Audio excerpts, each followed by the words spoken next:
The car market is officially in a recession. There's bad debt both on the dealer and consumer side, problems at the dealer auctions, and prices of used cars plummeting.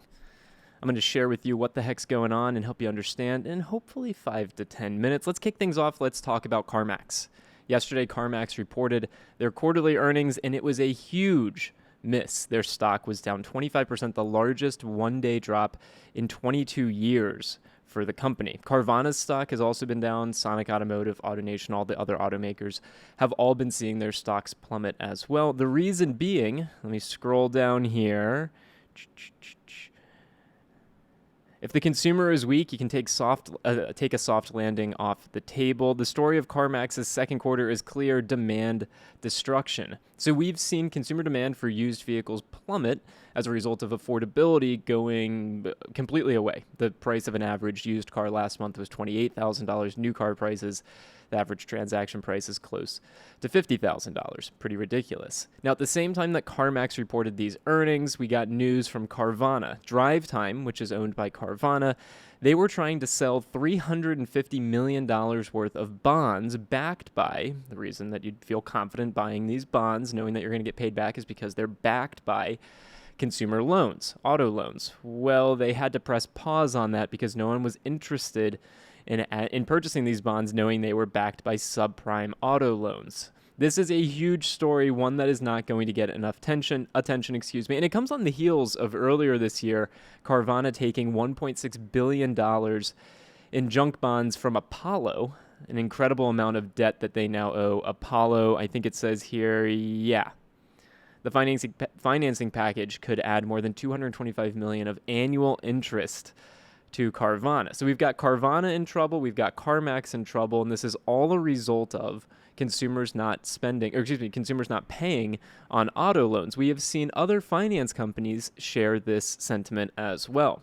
Credit Acceptance Corporation, which is a subprime lender, earlier this year they increased their CECL reserves, the amount of money that they have on hand for expected loans that won't come to fruition. They set aside an additional $178 million last quarter as a precaution against auto loans that won't actually, come in. People are just going to stop paying them. Just yesterday in Bloomberg, we have Southern Auto Finance Company trying to sell some debt as well, backed by their auto loan portfolio, and interest there is waning too. Why?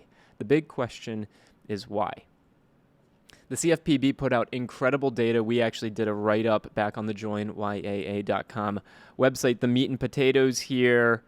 Deep subprime borrowers, their delinquency rate is up 33%, higher than we've ever seen before. The data that the CFPB shows a 33% increase in delinquencies right there, that line. We've got another video. I'll link it in the description below. You need to check that out.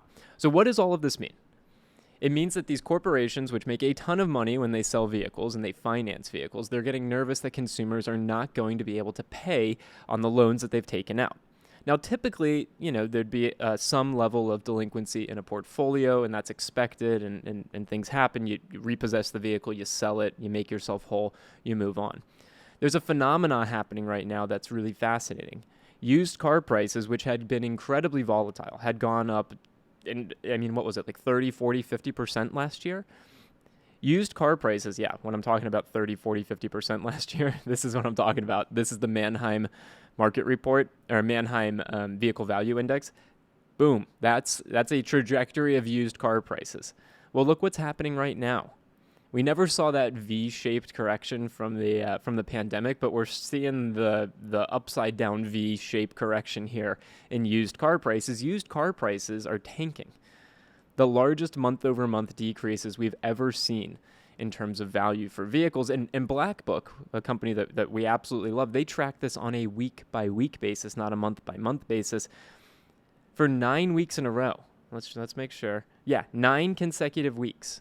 They've tracked a 0.9% or higher decrease in wholesale used car prices. So that means that if these people, let's go back to the CFPB data, these deep subprime people that Carvana, CarMax, Credit Acceptance Corporation, that these people are lending to, Those people are not going to make themselves whole on those loans. Absolutely not. They're just going to walk away from the vehicle. And then when they go, Carvana, the bank, etc., Drive Time, when they go to repossess that vehicle and sell it, it's not going to be worth nearly as much as what the loan was against it. This is an incredible phenomena. This is the moment that I think a lot of consumers have been waiting for, because since used car prices were so inflated, many people took themselves out of the market. And rightly so. I mean, how could you justify spending $28,000 on average for a used car when just a few years ago you could buy a used car for under $20,000? The reason this is happening now is because interest rates are rising. Interest rates affect consumers and dealers differently, but also in the same way. So obviously, or maybe it's not obvious, dealerships do not buy their inventory in cash. They finance it, okay? So the amount that or the cost of borrowing money to finance the inventory, or what they call floor plan, has increased at the dealership level. So if a vehicle is sitting on a dealer's lot for an extra 30 days, it's going to cost them more today than it would have 6 months ago, 3 months ago, last month even, because interest rates have increased. Same phenomena on the consumer side. It just costs more money to get an auto loan now than it did before.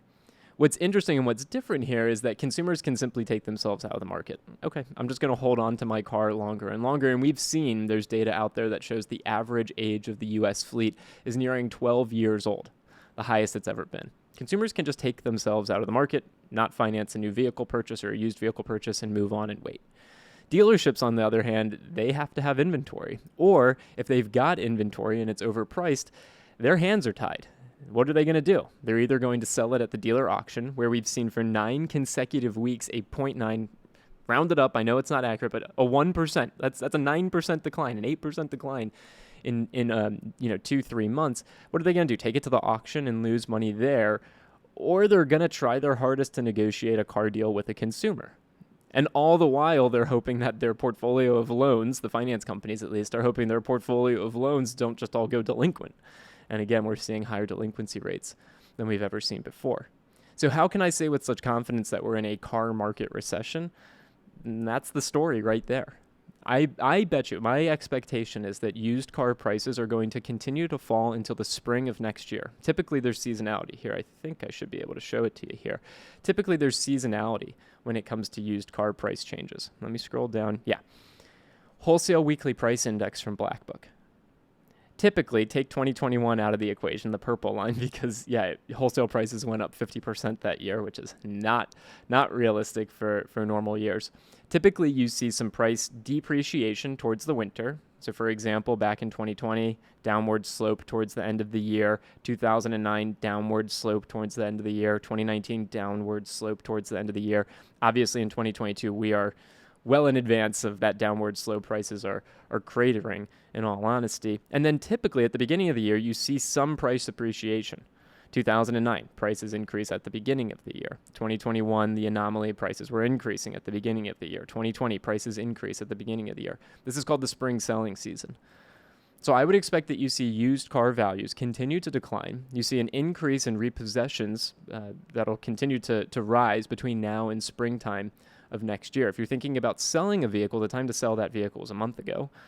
If you're thinking about buying a vehicle, you need to do the calculation between your trade-in, the interest rate, and watching car prices fall.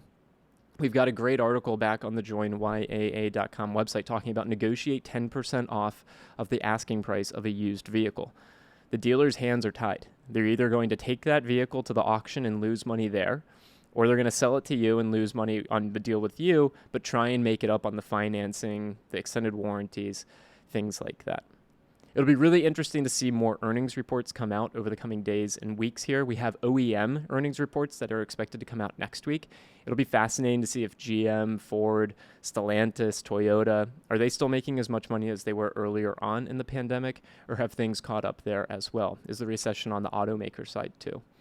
Let me know in the comments down below what you think of all this. If you think I'm right, if you think I'm wrong, I'm looking forward to reading all of that and more. Thanks.